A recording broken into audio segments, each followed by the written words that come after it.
अस्सलाम वालेकुम। आज एक बार फिर मैं डायबिटिक पेशेंट के लिए एक इंतहाई कारआमद और मुफीद अमल लेकर आई हूँ, जिसको अदा कर कर, जिसको बार बार दोहरा कर वो अपने शुगर लेवल को कम कर सकते हैं और तेज़ी के साथ अपनी शुगर को बर्न कर सकते हैं।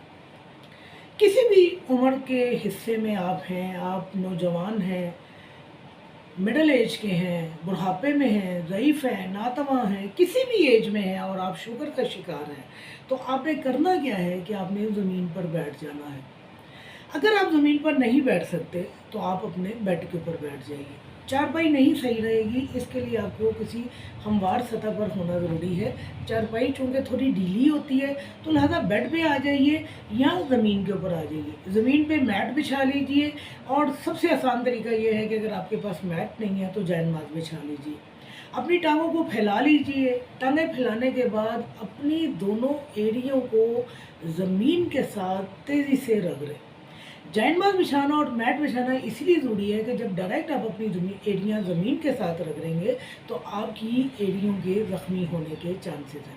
लिहाजा आपने जैनमाज़ के ऊपर या एक्सरसाइज वाला जो मैट होता है उसके ऊपर या अपने बेड के ऊपर बैठकर अपनी टांगों को खोल लेना है। अपने दोनों पैरों को यूं एक दूसरे के साथ रखना है, यानी दोनों पैरों के दरमियान आपने वक्फा नहीं करना है और तेज़ी के साथ आपने अपनी एड़ियों को ज़मीन के साथ रगड़ना है। जब आप ये अमल करेंगे तो आप देखेंगे कि आपके जो बॉडी ऑर्गन है, यानी जो आपकी एड़ियाँ हैं, उनमें से हीट निकलना शुरू हो गई है।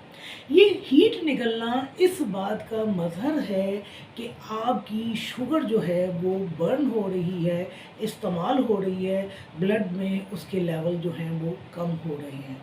जब हीट ज़्यादा निकलने लगे तो रुक जाइए। क्यों? जब बहुत ज़्यादा हीट निकलेगी और आप रगड़ को जारी रखेंगे तो नतीजे के तौर पर आपकी एड़ियाँ, आपकी जल्द जो है वो फट सकती है, ज़ख्मी हो सकती है और डायबिटिक पेशेंट के लिए ज़ख्म जो है वो सही नहीं होते हैं। थोड़ा सा वक्फ़ा कीजिए। जब आपको एहसास हो कि हीट निकलना जो थी वो थोड़ी बेहतर हो गई है तो नए सिरे से उस अमल को दोहराइए और कम से कम दिन में 3 मरतबा 15-15 मिनट के लिए इस अमल को दोहराइए।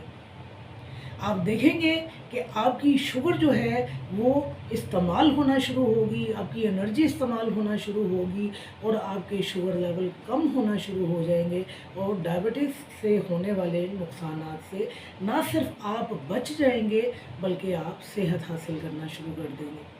तो छोटा सा अमल है, लेकिन हमेशा की तरह मैं कहूँगी, जब तक तसलसल नहीं होगा, जब तक तवातर नहीं होगा, जब तक लगन नहीं होगी, किसी भी अमल से आसान अमल से भी हम फ़ायदा नहीं उठा सकते। शुक्रिया।